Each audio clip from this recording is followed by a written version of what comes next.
Olá, sejam muito bem-vindos ao Da Hora desta quarta-feira. Hoje nós abordaremos diversos assuntos: economia, política, saúde e muito mais. E o nosso programa começa agora.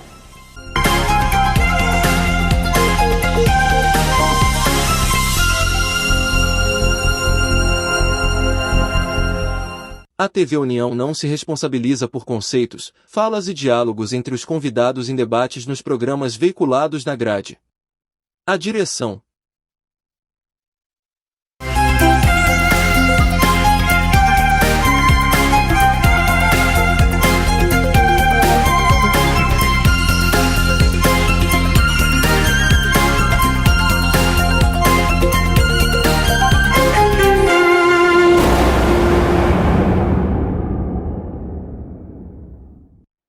Sejam muito bem-vindos ao Da Hora desta quarta-feira. Estou aqui com a minha bancada. Hoje, excepcionalmente, como é que eu posso dizer, eventualmente, estou com o Luciano Casqueiro. Seja bem-vindo, Luciano. Obrigado, viu? Saudade de você. Eu sei que você estava aí com saudade de mim, mas eu voltei, viu? Acho que na sexta eu estou aqui de novo. E queria agradecer aí a TV União, programa da hora. E hoje está aqui esse rapaz aí que eu amo de verdade, o João Mota, viu? Se prepare aí. Sim. Deixa eu apresentar, João Mota. Se prepare. Desliga aí agora o fogão. Sempre todo mundo para a sala. Baixa o som da TV um pouquinho. Viu? Desliga os outros, vem para a TV União. Aqui você vai saber a verdade, nada mais do que a verdade, como diz a palavra de Deus. Nada além da verdade. Conheceis a verdade vos libertará. Seja bem-vindo, João Mota. Rapaz, obrigada. Obrigado. Casqueiro hoje chegou... Ele disse que hoje ele está... Foi. Ele me falou. Hoje o bicho vai pegar. Eu vi as pautas, né? Tu fizeste as pautas? Claro. Já percebi que você queria ver, era briga. Você que está em casa, não é bem assim. Você que está em casa, por favor, por gentileza, não ligue por 190, não ligue.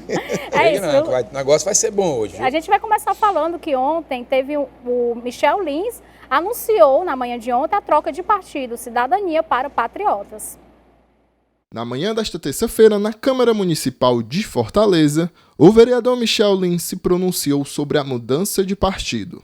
Até então, o Partido Cidadania agora irá gerenciar o Patriotas, que no segundo semestre será fundido ao PTB, formando o PRD, Partido da Renovação Democrática. O vereador falou um pouco sobre os desafios, projetos e perspectivas do novo partido. A gente assume com a missão de expandir essa força em Fortaleza. Em Fortaleza, com certeza, nós estaremos de novo entre as principais forças da capital, agora expandindo todo esse trabalho para o interior do estado. Um grupo político que 98% que está lá no Cidadania, dos candidatos que foram nas últimas eleições, me acompanham para o Patriotas, um novo grupo que se soma na capital e no interior do estado e que tem histórico, tem credibilidade e tem um futuro promissor. A gente vai construir um partido na boa política, com as boas práticas, um partido construído a várias mãos e um partido que também divide os seus ganhos, os seus méritos para todo mundo. Porque a maior reclamação de quem está no meio político é porque constrói a várias mãos e depois que acontecem as conquistas, acaba não tendo ali os méritos necessários, porque constrói e depois são abandonados. Casqueiro, você esteve também presente, né, no evento? Tive, eu queria agradecer aí, né, parabenizar aí, tava lá o Felipe, tava aí, como é o nome do jornalista, hein? O Gabriel, repórter, tava lá o Walter Bardavil, mas eu quero falar um pouquinho para você. Pesquise aí o trabalho do Michel Lins. Michel Lins era secretário de uma regional, já é vereador por 2 mandatos, mas o Michel está fazendo um trabalho gigantesco, e eu disse ontem que o Michel deve fazer de 2 a 4 vereadores. E o bom do Michel é que Michel, ele tem a visão política que eu tenho. Não é para trabalhar para eleger ele, é para trabalhar para eleger um grupo, para que ele se fortaleça. Michel já foi da base do prefeito, né? Voltou para a Câmara, não votou a favor da taxa do lixo. E aí o Michel agora trabalha com essa junção dos partidos para que a gente possa oferecer ao cidadão fortalezense algo de diferente. E o que me chamou muita atenção foi a quantidade de mulheres que foram agregadas nesse evento do Michel lá na Câmara Municipal de Fortaleza. É isso. E os médicos da atenção primária de Fortaleza devem realizar uma paralisação das atividades nos dias 4 e 5 de julho, caso a reivindicação da jornada de trabalho de 32 horas não seja atendida até segunda-feira, dia 3. A decisão veio após a assembleia realizada na última segunda-feira na sede do Sindicato dos Médicos do Ceará. De acordo com o sindicato, a categoria reivindica a necessidade de garantir segurança, condições de trabalho e medicamentos nos postos de saúde. Além disso, reitera o pedido para que seja analisado o reajuste na tabela vencimental e nas gratificações, bem como reforça a solicitação pelo início das discussões acerca do PCCS. E aí, Casqueiro? Amanhã tem a greve da enfermagem, só para atualizar, e essa é dos médicos. Eu não sei se as pessoas vão sentir muita diferença nessa paralisação deles. Porque atendimento já não tem. Quando tem, nem olha para você. Quando não, nem olha para você. Simplesmente não olha para você. A verdade é essa. Pede logo um exame, traga uma ressonância. Pronto, você vai embora, não tem ressonância em canto nenhum para fazer. Você vai ficar mendigando para um vereador, para um deputado, para um amigo, para um empresário, dinheiro, fazendo uma vaquinha na internet para conseguir dinheiro para fazer uma ressonância. Quando você consegue a ressonância, que chega lá, já é outro médico, pede, rapaz, preciso fazer uma cirurgia no joelho. Pronto, você entra numa fila de espera de 5, 6, 7, 8, 10 anos. Eu não sei se as pessoas vão sentir muita diferença com essa paralisação de um dia que eles vão 4 fazer. E 5, né? 32 horas. 32 horas, não sei se vão. Com relação, daí eu quero falar um pouco, Casqueiro, sobre a questão do salário deles. Médico já ganha muito bem, obrigado. Já ganha muito bem, obrigado. Os profissionais da área de enfermagem não ganham tão bem. Entram em greve amanhã. E estão lutando por uma melhoria salarial, que eu acho que é muito justo. Você pode até naquele momento do seu sofrimento, da sua angústia, da sua dor, não ver um médico. Mas tem um enfermeiro ali perto, tem um auxiliar de enfermagem, tem um técnico de enfermagem ali para lhe socorrer. Então, eu acho mais do que justo. Logicamente, a gente precisa fazer aquela velha avaliação, Casqueira. As pessoas às vezes dizem assim, o salário mínimo seria excepcional se fosse 5.500 e poucos reais. É verdade. É uma maravilha se fosse esse valor. A questão é quem paga. A dona Zefinha, que tem lá o espaçozinho dela, lá no Genibaú, que tem 2 funcionários, que paga R$1.200 reais, não é isso? É R$1.300. R$1.300 reais, porque houve um aumento de R$18 no salário mínimo, né? Então, paga R$1.300 reais. Se aumentar para R$5.000 o salário, que seria muito justo, o que a dona Zefinha faz? Demite os funcionários. Demite todos os 2. Não tenho nem dúvida. Eu não tenho condições de pagar, eu não estou com condições de pagar nem R$2.600, vou pagar R$5.000. Assim são os auxiliares, assim são os enfermeiros. Ganham pouco, ganham. Ganham pouco, ganham. É uma miséria? É uma miséria. Aumentaram. Mas não pagam. O poder público até tem condições de pagar. Sabe por quê? Porque tira do meu, do seu, do nosso, né? É os velhos impostos. De alguma maneira eles apertam para arrumar mais recurso para pagar a folha. Agora, o hospitalzinho menor, de uma estrutura menor, tem condições de pagar? Tem não, mas eu também queria entrar nessa polêmica, que hoje o programa promete. Piso, né? Vai ter uma demissão em massa, viu? Vai ter uma demissão em massa. Deixa eu explicar aqui. Você lembra daquele projeto do Lula, né? Das empregadas domésticas, aquelas pessoas que fazem um trabalho que ninguém vai fazer. Quando o Lula disse que deu a garantia para essas pessoas, muitas delas perderam emprego. Verdade. Perderam emprego, porque a partir das 2 horas da tarde tinha que pagar hora extra, tinha que pagar um monte de coisa. E o que eu tenho que dizer a você é o seguinte, o médico, ele não ganha mal.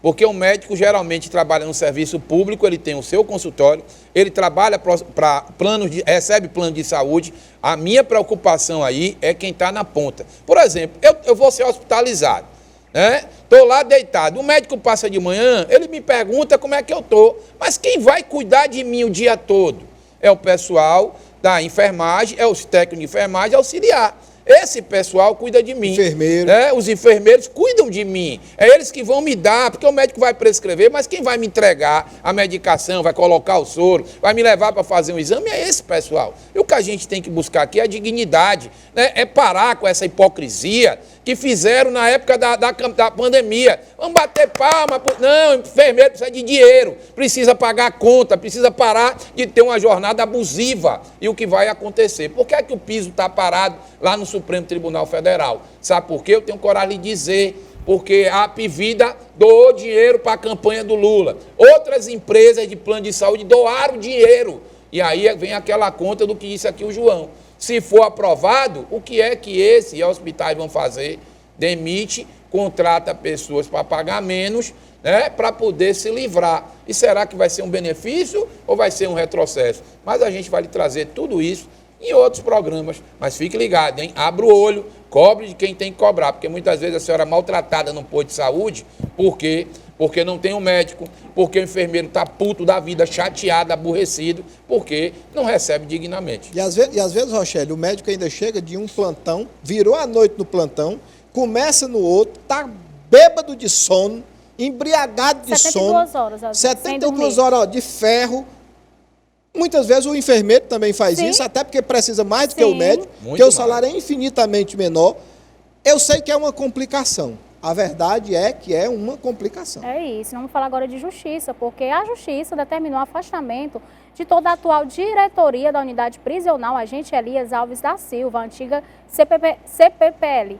Quarto, em Itaitinga, região metropolitana de Fortaleza, a decisão foi proferida pela Corregedoria Geral de Presídios nesta segunda-feira devido aos episódios de tortura contra internos registrados na unidade. De acordo com o Tribunal de Justiça do Ceará, o afastamento é provisório com prazo inicial de 90 dias. João Malta. Rochelle, eu inclusive recebi, eu estava em trânsito e recebi um e-mail da OAB.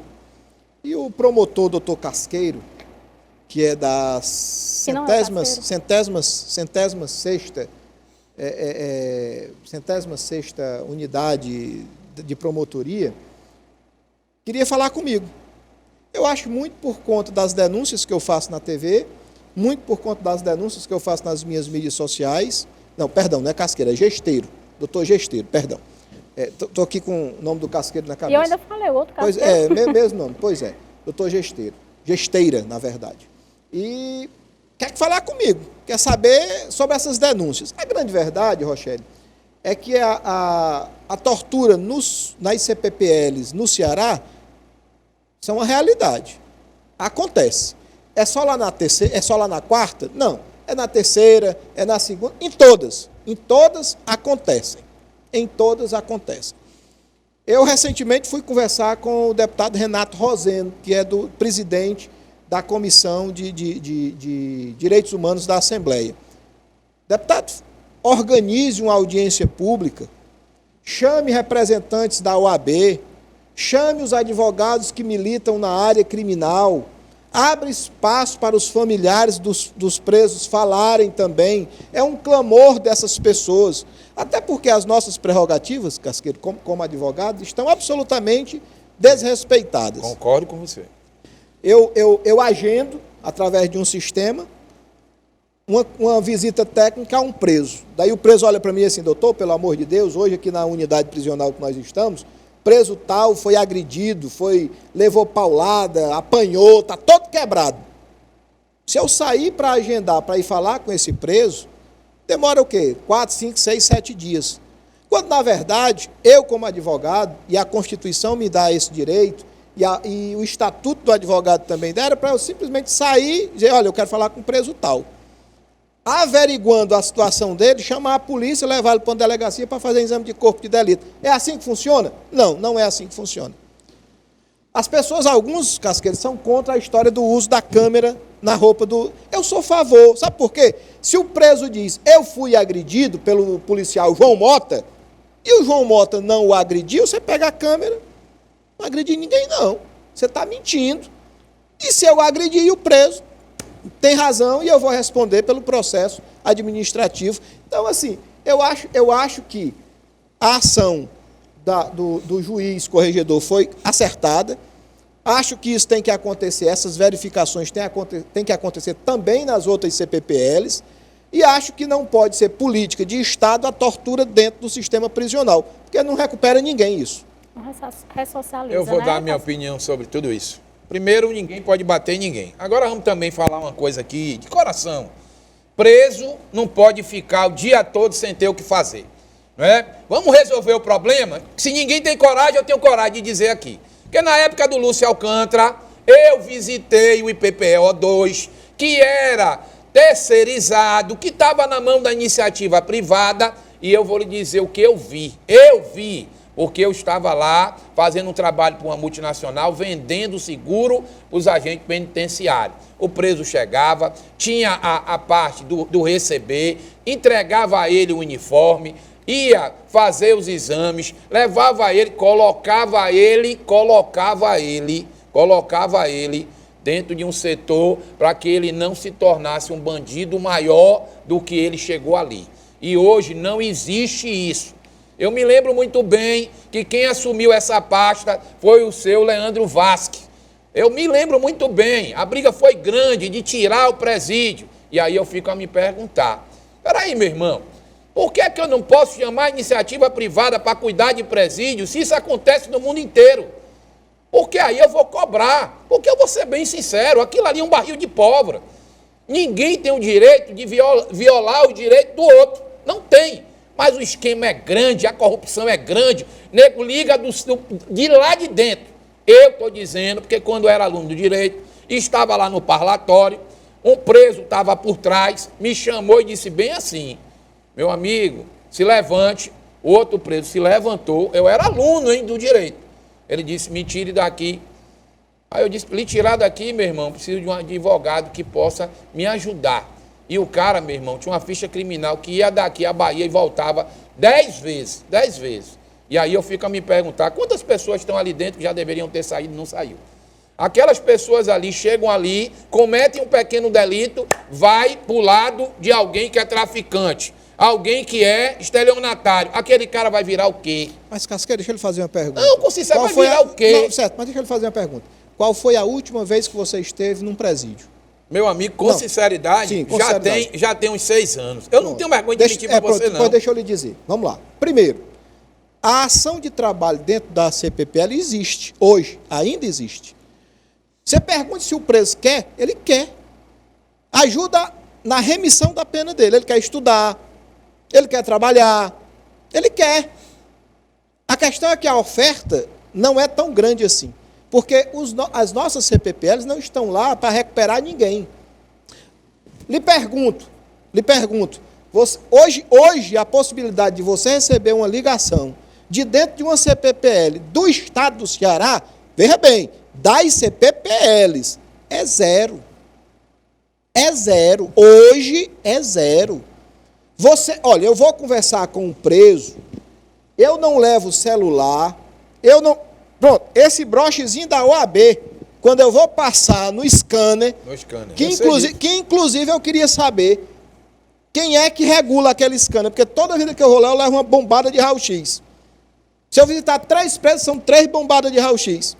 Quem é que faz a aferição daquele equipamento? É o Conselho de Justiça. Não, de Justiça não, de Radiologia. O rapaz que está utilizando aquele equipamento tem alguma formação radiológica?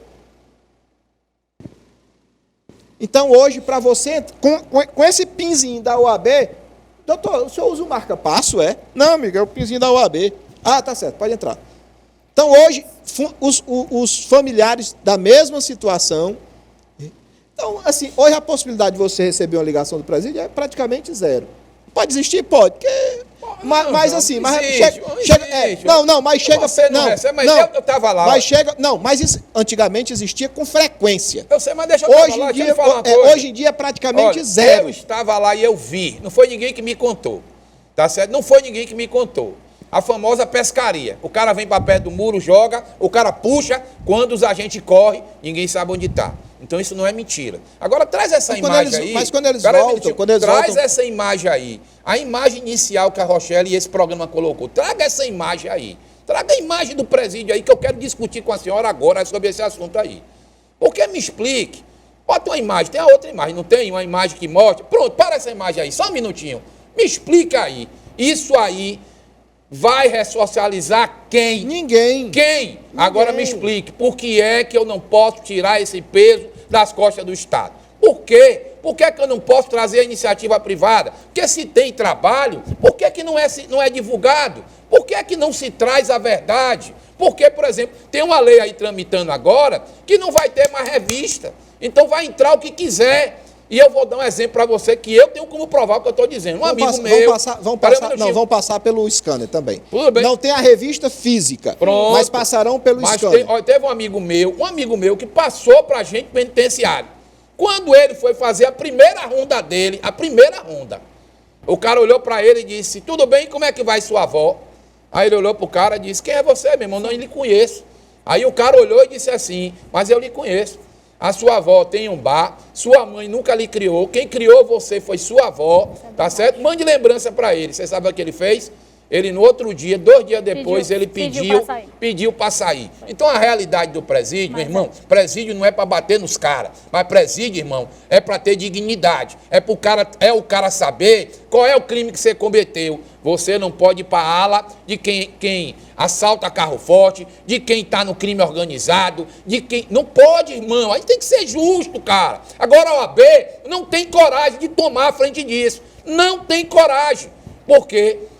Um advogado foi preso porque passava uma mensagem para o bandido. Nem todo mundo é igual. Tem tanto advogado sério. Eu queria saber como é que esse advogado fez isso. Eu também queria saber. Sabe por quê? Porque primeiro eu passo por um scanner. Segundo, eu não posso levar um lápis, eu não posso levar uma caneta, eu não posso levar um pedaço de papel. Se o processo do preso tiver 5.000 folhas, eu tenho que ter a memória de elefante para discutir com ele o rito processual. Eu não levo nada. Eu vou mãos limpas. Conversar num telefone, através de um vidro dessa grossura, que eu não tenho acesso a ele. Eu queria saber como é que ele deu um recado, né? Deu um recado e ele trouxe. Não sei. É isso. E a maior complicado, viu, Rochelle? E a maior facção criminosa do Brasil, o primeiro comando da capital, PCC, que já investiu na formação de diversos advogados, está agora financiando a preparação desses profissionais para concursos públicos. O objetivo do grupo é expandir sua influência para a polícia, o Ministério Público e o Judiciário. Isso já existe no mundo todo, só aqui no Brasil? Não é só aqui não, gente. É o problema que todo o inferno é no Ceará. Tá certo? Isso é no Brasil inteiro. Eu tinha um colega de faculdade, né? E um dia fui dar uma carona para ele, que ele mora ali no Pirambu. Quando eu cheguei lá, tomei um susto.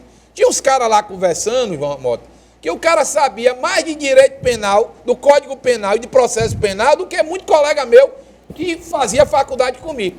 E um dia ele olhou para mim e disse, irmão, eu não recebi uma proposta, não, recebi várias. Nego, bancar minha faculdade para depois eu devolver. Então isso aí não é mentira. Tá, e outra coisa, viu? Não é só a TV União que está trazendo essa informação, não. Pesquise, que é extremamente importante. Quem não disse isso foi a Poderosa. Mas a CNN, a Jovem Pan, a Band, a Record, a Folha, o Estadão trouxeram uma coisa que é preocupante, porque os caras estão enraizados. Mas deixa eu contar uma coisa para a senhora, preste atenção. Não precisa botar a gente lá, não. Tem gente lá, amigo, que pode fazer parte do esquema sem precisar de nenhum tipo de formação. Que o cara chega lá e diz, amigo, você lembra do Marcelo Odebrecht? Eu vi um depoimento da secretária do Marcelo Odebrecht que ele dizia o seguinte, ele tinha um vício, que era corromper pessoas. Então ele chegava e dizia assim, João Mota, eu queria lhe ajudar. João Mota, eu não quero. Aí o que é que ele fazia? Cercava as pessoas em volta do João Mota, via qual era a necessidade, começava a ajudar essas pessoas e depois pegava esse cara na fraqueza. Pegava esse cara. Procure aí, pesquise. Eu queria compreender essa metodologia. Eu adoraria compreender essa metodologia. Nós ainda temos tempo? Temos. Não, tem muita coisa, não tem muito tempo não. Mas eu queria compreender essa metodologia. Porque as pessoas têm a mania de dizer assim, o advogado fulano de tal é advogado do PCC. O advogado fulano de tal é advogado do CV, do sei lá. No Judiciário também, pronto, no Ministério Público. Daí eu fico me perguntando, Casqueiro, se eu hoje sair daqui para fazer a defesa de um padre ou de um pastor pedófilo, vou lá fazer a defesa dele, porque todo mundo tem direito de defesa. Me contrata, eu vou lá fazer a defesa dele. Eu estou recebendo dinheiro de onde? Do dízimo, né? Se eu receber... Vamos lá. O empresário que comete um crime, o empresário que não paga os impostos, se ele me contratar para eu fazer a defesa dele, eu estou recebendo dinheiro de onde? Do desvio da verba pública. Da verba pública. Se eu for defender um político que foi flagrado roubando o erário, eu vou receber dinheiro de quê? De corrupção. De corrupção. Concordo com você. Existe uma expressão no direito que diz assim, ó, pecúnia no wallet. Significa dinheiro não tem cheiro. O Estado também recebe dinheiro. Ei, peraí, bota aqui eu também, bota aqui também. Calma lá. Peraí. Como é? Repita aí, porque é bonito, perceba, né? Perceba aí como é bonito. Diz aí de novo pra gente ver, diga aí. Dinheiro não tem cheiro. Pecúnia no wallet. No wallet. Tá vendo como é? Agora, mas deixa eu só concluir. Tá certo?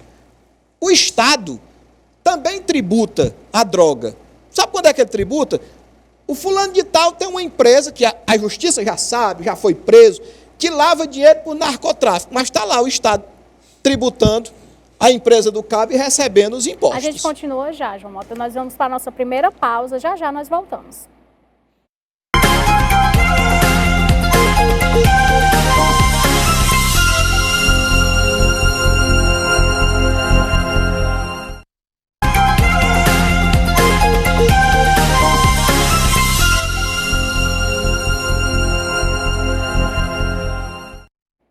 Estamos de volta com o Da Hora desta quarta-feira e o ministro Benedito Gonçalves, relator da ação do PDT do Tribunal Superior Eleitoral contra Jair Bolsonaro, votou nesta terça-feira pela inelegibilidade do ex-presidente por abuso de poder político e uso indevido dos meios de comunicação. Em seguida, o julgamento foi suspenso e será retomado com a votação dos demais ministros na próxima quinta-feira, dia 29, que no caso é hoje. Vamos conferir.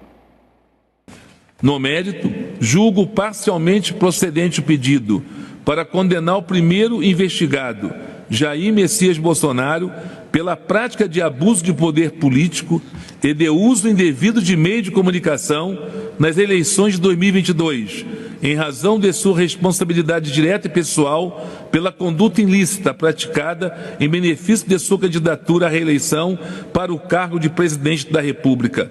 Declaro sua inelegibilidade por 8 anos seguintes ao pleito de 2022, desde aplicar a cassação do registro de candidatura dos investigados, exclusivamente em virtude de a chapa beneficiária das condutas abusivas não ter sido eleita. E caso a inelegibilidade seja confirmada pelo TSE, Bolsonaro deverá indicar Tarcísio de Freitas ou Michele Bolsonaro para disputar as próximas eleições. Foi esse ministro relator. Missão dada, missão cumprida? Não é isso não. Foi esse ministro relator que o ministro, como é o nome dele? Que o ministro do Supremo, o Alexandre de Moraes, ontem estava dizendo, senta, levanta, fica de pé. Foi outro. Foi ridículo. Foi ridículo? Foi. Tira eles dois aí para não dar confusão, porque agora eu vou meter o pé aí nesse negócio aí. Meter o pé na porta. Vou meter o pé na porta. Deixa eu explicar aqui para a senhora. Primeiro, que é inelegível. É não poder concorrer a nada, nem a síndico de prédio. Né? Então eu tenho que olhar para a senhora que esse pessoal gosta de palavra bonita, mas vai ter que falar a linguagem de quem nos assiste. Eu quero saber, perguntar à senhora que fez o amor, que fez o Lula venceu, o amor venceu, não venceu inferno nenhum. Isso é uma perseguição política. E o pior de tudo isso, sabe o que é? É que o Bolsonaro está sendo condenado por 8 anos, por um motivo simples. Ele não roubou, não se provou desvio, agora porque ele usou, né, chamou os embaixadores. Deixa eu contar para a senhora. Bolsonaro desconfiava das eleições. Não é só o Bolsonaro, não. Faça uma pesquisa no Brasil para ver se acha que a política é tão séria como... Eu preciso ter prova, né? Porque a gente precisa se municiar de prova para que a coisa aconteça. Então, o que aconteceu aí, esse rapaz aí, bota a imagem, só a imagem dele aí, Jová. Bota aí do Benedito aí e bota só a minha voz, que eu vou botar aí, esse rapaz aí. Deixa eu lhe dizer, esse rapaz, tá vendo aí esse gordinho, fofinho, essa coisa linda de papai? Eu vou lhe dizer uma coisa, esse rapaz aí, o Lula já bateu no rosto dele. E esse daí é o mesmo na diplomação. Na diplomação, pode tirar esse rapaz aí? Obrigado, Jová. Esse aí é o mesmo que olhou para Alexandre de Moraes e disse, missão dada, missão cumprida. Então ontem eu não perdi meu tempo de assistir esse julgamento, essa imoralidade. Casqueiro, por que é uma imoralidade? Primeiro, eu não posso inventar o que não está na lei, né? Porque a lei, irmão, ela é clara. E o pau que dá em Chico, dá em Francisco. E aí eu vou perguntar à senhora, A CPMI lá do 8 de janeiro está aí, se escancarando a verdade, não é? Há uma tentativa de golpe, foi o que teve na Rússia. Polícia, exército na rua, tanque, isso é golpe. Isso é um golpe para se tomar o Estado. Agora, aquelas senhoras de 70, 80 anos, que estavam ali com a Bíblia na mão, não tinha força de arrumar uma pedra no vidro daquele. Agora vão querer botar o Bolsonaro. Sabe o que é isso? Eu vou explicar. Porque eles tentaram apagar o brilho do Bolsonaro, do ex-presidente Jair Messias Bolsonaro. Qual é o grande erro do Bolsonaro? Deveria ter vindo mais no Nordeste, deveria ter falado mais com o povo. Negócio de motociata. Resolveu o que sua motociata? Nada. Você deveria ter vindo aqui, ter mostrado para o povo o que você está fazendo. E aí, meu irmão, qual é a dor hoje de quem está do lado de fora? Lembre-se, tiraram o Lula, não foi? Para derrubar o Bolsonaro. E se Deus o livre e guarde o Lula morrer e o Bolsonaro for candidato? Quem é do PT hoje que está pronto para ir para uma disputa presidencial com o Bolsonaro? Ninguém. Ninguém tem farinha no saco. Nenhum dos membros do PT. Mas, Casqueiro, anote. O Lula não termina o mandato dele. E não termina... Eu concordo com você. E não termina, não é porque vai morrer, não. É porque simplesmente o grande acordo que foi feito no Brasil entre as pessoas que mandam nesse país é que o Alckmin assumirá como presidente daqui a 2 anos. Aguardem e confiem. Aguardem e confiem. O Lula está gagá. O Lula não sabe mais o que diz. O que o Lula fala, ninguém escreve. Ele é um presidente só de fato, de direito ele não manda em nada. Em nada. Em coisa nenhuma.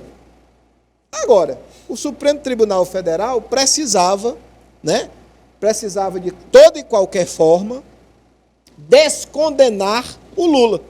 Descondenou. A Dilma, quando foi cassada, mantiveram os direitos políticos dela. E não era. A lei era clara. Tinha que ficar inelegível por 8 anos. Não deixaram a Dilma inelegível. Bolsonaro teve um prejuízo gigantesco. Quantos spots, tanto de televisão como de rádio, foram negados ao Bolsonaro no Brasil das propagandas eleitorais? Milhares. E ele foi lá reclamar e sabe o que foi? Que o TSE disse, não é de nossa responsabilidade essa fiscalização. Fique no prejuízo. E a maioria dos spots que não foram ao ar foi aonde? No Nordeste.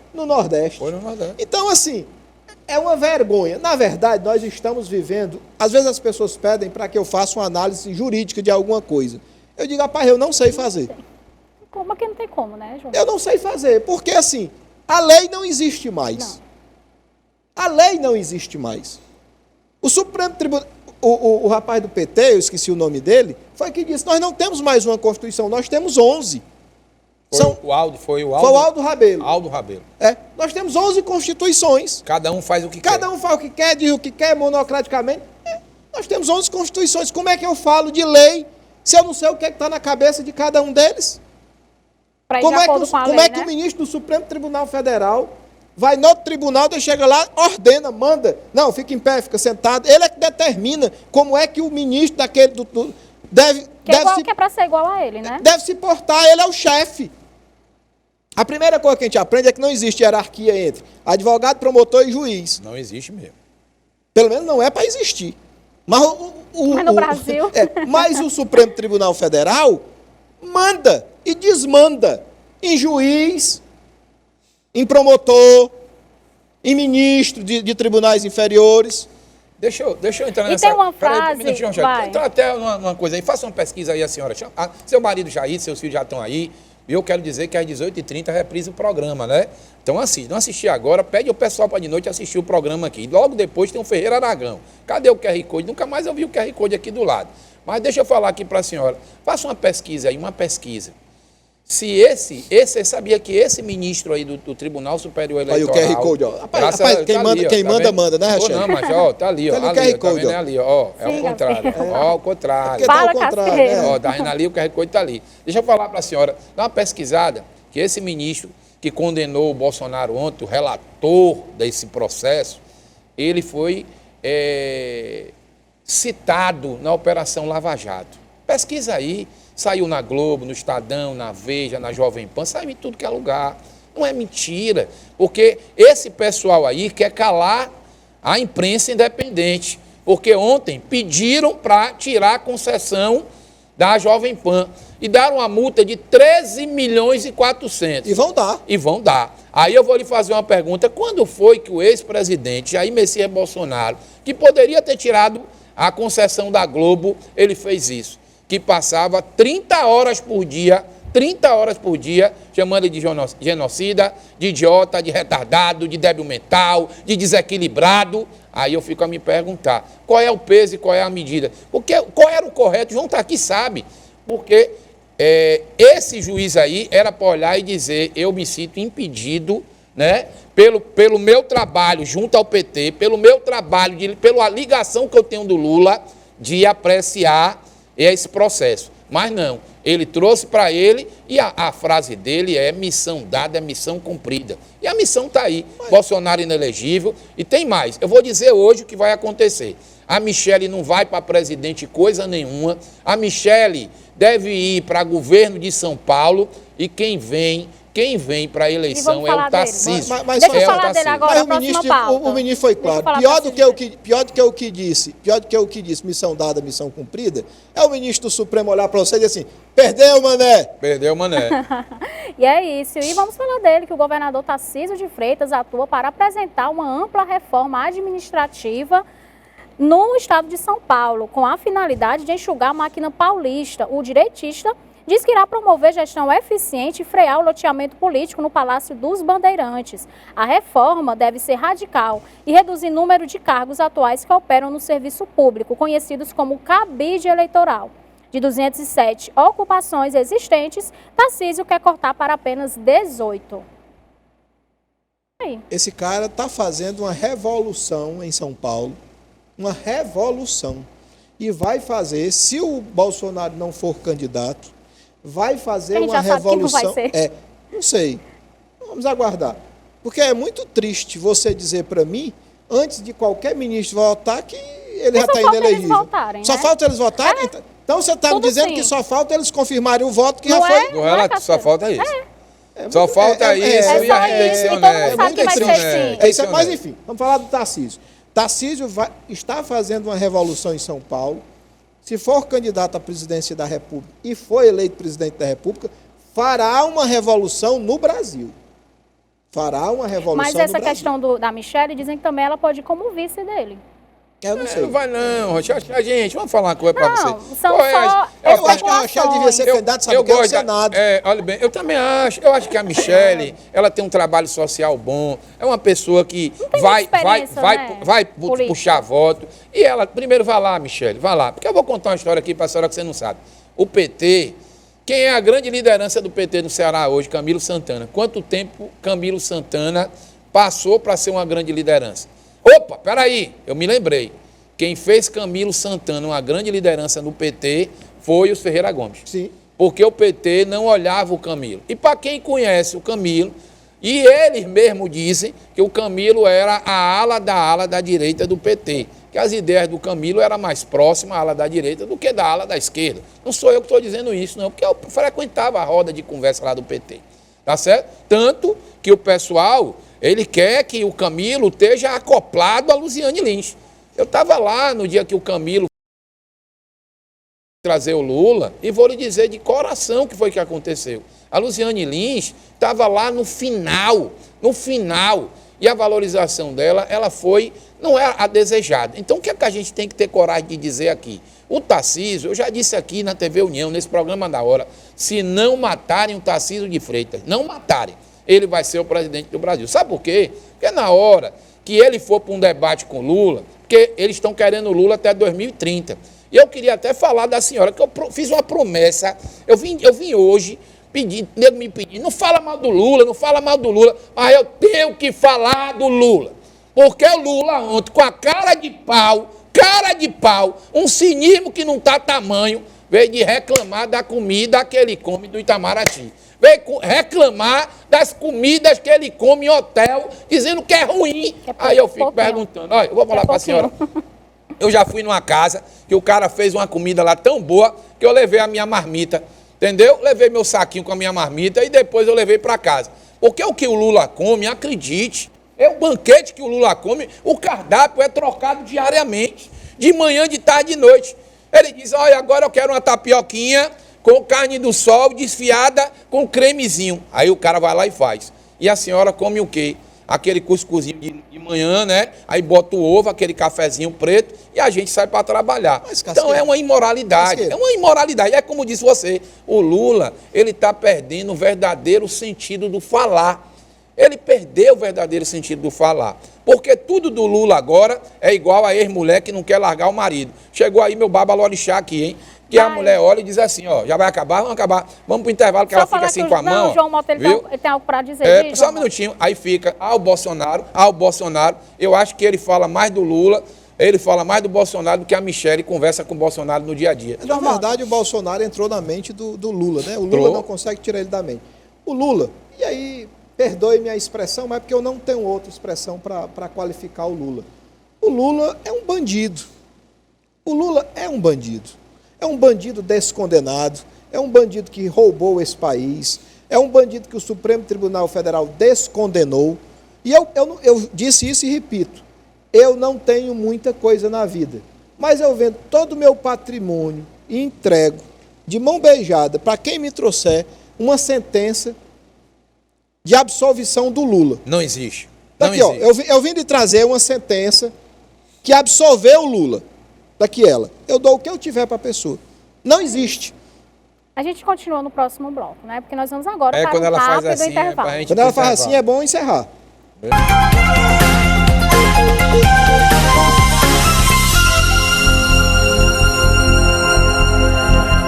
Nós temos 800 milhões de pessoas que vão dormir toda noite sem ter o que comer. Isso não toca na nossa consciência? Quando o cara quer fazer um foguete para ir para o espaço, passear, ver se tem um lugar melhor para ele morar, ele não se toca que poderia melhorar a qualidade de vida, melhorando a qualidade do alimento daquele, de emprego, da casa, da moradia? Não seria possível? Então, a minha tese e a do Papa é a mesma, é o seguinte, nós precisamos transformar a questão da desigualdade uma coisa para indignar a sociedade. Nós, seres humanos, humanistas, temos que ficar indignados com a desigualdade. É isso. E durante viagem a Paris, onde participou da cúpula global, o presidente Lula gastou R$ 728 mil em 2 diárias no Hotel Intercontinental Paris-Le Grand. Segundo dados do Portal da Transparência, além da imponente suíte presidencial com 140 metros quadrados, 2 quartos, sala e hall, a conta inclui outras 17 acomodações e sala de reunião. Sem incluir sua última visita à Europa, Lula gastou mais de 7,3 milhões de reais em viagens ao exterior só neste ano. É aquele negócio, a gente colocou em o vídeo das pessoas que estão com fome. Não, na verdade o Lula está preocupado com o projeto que alguém da NASA ou alguém de alguma agência espacial, o Elon Musk, quer fazer para ir à Lua, para ir a Marte. Quer com o dinheiro dele. Quer economizar lá no dinheiro do cara. Que não mas no meu dinheiro, no seu dinheiro, no dinheiro de quem está em casa, que é quem bancou essa viagem do Lula, ele não economiza. E ainda aparece com cara de gente sem vergonha na televisão, né, num vídeo, dizendo que a comida que ele come não é uma comida boa. Cara, é muita cara de pau de um pilantra desse. A palavra não tem outra. É muita cara de pau. É muita falta de respeito. É muita vergonhice, a palavra certa é essa. Daí vem com essa cara. Fala tu, Casqueiro, porque senão eu vou dizer... Já vai, tira eles aí, já vai. Vai tu, Casqueiro. Hã? O que tem a dizer? Precisa de 17 acomodações, tudo isso? Precisa. Vou explicar para a senhora. Precisa. Deixa eu... Tira eles aí, já vai, para não dar problema para eles. Porque aquela imagem ali, você sabe aquela que começa o programa? É pra tu. Tem uma imagem, é pra mim, aquilo ali é pra mim, entendeu? Porque sentou um doido aí que queria brigar comigo, quer me processar. Aí Quem era? Não, da barba aí, depois eu vou dizer o nome não. Diz. Eu vou lhe brigar, Puxa eu vou aqui lhe no meu ouvido. processar. João Eu vou Mota, dizer, não vamos lá. O outro ali dizendo que o teu babalorixá ali dizendo que não faça. Não, mas deixa eu explicar aqui pra senhora a verdade. O Lula, meu irmão, ele deixou de ser pobre, de ter vindo, né, numa boleia de um caminhão para São Paulo, né, como ele conta a história dele, há muitos anos. Lula gosta de coisa cara, Lula gosta de mordomia. Lula teve a cara de pau de dizer, na realidade, que ele se reuniu com o Papa e o Papa disse que está preocupado com a fome no mundo. Eu queria saber onde é que esse Papa está, que acredita, eu tinha me afastado um pouco da Igreja Católica, quando era aquele Papa alemão. Aí quando esse Papa tomou posse, né, foi lá, virou o Papa, eu até me aproximei, diga, é um cara mais simples, né, tirou ali aquele negócio de ouro da Igreja Católica, aí me aproximei. Aí eu fico pensando, peraí, o Papa não fala uma nota da miséria, do sofrimento, da desgraça que está acontecendo na Argentina. Mas o Papa, ele tem que entender que Deus é brasileiro. A gente não precisa do senhor para defender o povo brasileiro. A gente não precisa. Eu tenho lá minhas dúvidas, certo? Viu? A gente não precisa. Eu tenho lá minhas dúvidas. Depois que o Lula foi eleito, eu tenho minhas dúvidas que Deus seja brasileiro. Mas Deus é brasileiro, porque Deus não se mete em política, é igual a time de futebol. Porque senão o cara ia orar, aí Deus ia dizer, não, hoje ganha aqui o Ceará, amanhã ganha o Fortaleza. Não é nada disso. Aí foi um trabalho de bastidor que foi feito. Então eu preciso dizer a você... Foi Satanás que elegeu ele, então. Eu não tenho nem dúvida. Viu? Mas eu preciso dizer à senhora a grande realidade. Preste atenção. O Lula está saindo gastando dinheiro. Parou no hotel, 17 acomodações. Aí eu vou falar para a senhora, lembra que aquela imprensa, aquela que ficava falando do Bolsonaro, que pagou 200 pastéis, 200 sanduíches. Tá tudo com rabinho entre as pernas. Leite condensado. Entendeu? Leite condensado, que pagou picolé. Por quê? Porque eles hoje recebem dinheiro do governo federal para ficar calado. Porque é uma imoralidade. Aí eu vou fazer uma pergunta aqui que não quer calar. Se o nosso povo, como disse o Lula, né, e o povo da esquerda, está morrendo de fome, 33 milhões de pessoas passando fome, que diabo é, Lula, que você está fazendo viajando?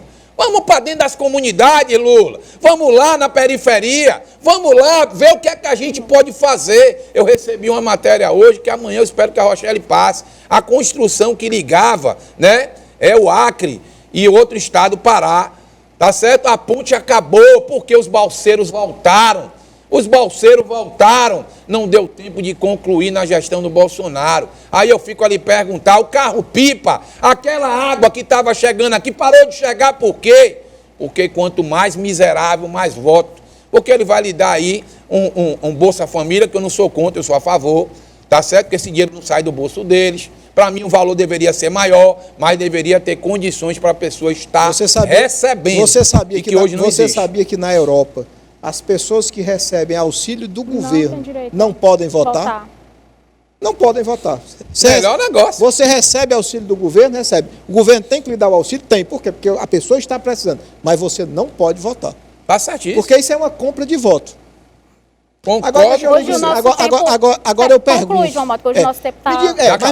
Já acabou, mas me diga uma coisa. Você acha que a embaixada que o Brasil tem lá em Paris não era digna de receber o presidente da República? Não tenha dúvida. Concordo com você. É um prédio belíssimo. Com estrutura... Se fosse Bolsonaro que fosse lá, ele ficava onde? Na embaixada. Como ficou várias vezes. Várias vezes. É isso. Mas ao Lula, talvez o quarto não tenha uma cama de 60 mil reais, nem um sofá de 80 mil. Colchão de mola para ele ficar pulando com a gente. Passar a noite lá pulando em cima, né? Do colchão de mola. Considerações finais, João Mota. Consideração final é que é sempre bom estar aqui.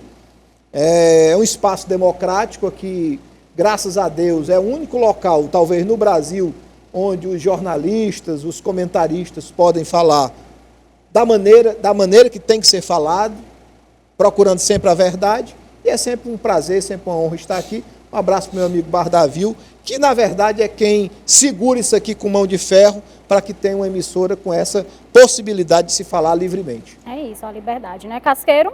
Eu queria agradecer a senhora que ficou mandando mensagem aqui para a TV União, perguntando por que eu tinha saído, por que eu tinha ido embora. Mas eu voltei, viu? Eu voltei. E vou lhe dizer o seguinte, essa mulher aqui é uma âncora danada, ela que segura o programa, ela que faz as pausas. Eu e o João vemos aqui para a gente trazer informação para a senhora. Então, muito obrigado, fica aqui, continue na TV União, vai acabar o programa aqui, tem Ferreira Aragão, Aragão Ferreira, e baixa o QR Code, acompanhe. Mas uma televisão é composta de muita gente, o pessoal aí da técnica, o Jeová, o Felipe, torcedor do Leão de Quatro Costados, o meu amigo que está ali, ó, botando ali pro TP, né? Porque é importante você ficar aqui para saber que a televisão está trazendo para você a realidade. Eu queria ler a frase, decorou, João Mota, a frase do Peraí, que ela vai fazer. Peraí, deixa eu dizer. Vai falar em francês. Ela vai falar em francês e ela vai fazer bicolé. Bicolé não é que ela vai fazer o bico. Preste atenção que ela vai fazer o bico. Que já é até bem conhecida, que fala que quando a política penetra no recinto dos tribunais, a justiça se retira por alguma porta. E não fez o bico, não. Quando a política De quem é a frase? A política entra em lei tribunal, tudo se acaba, tudo se desgraçou. Até amanhã, se Deus quiser. É uma frase do François Pierre. E é isso, quero agradecer a presença de vocês, muito obrigada mais uma vez. Quero agradecer também a sua audiência, dizer que amanhã estamos aqui no mesmo horário. Você fica agora com o programa Ferreira Aragão e logo após com o Esporte União. Até amanhã.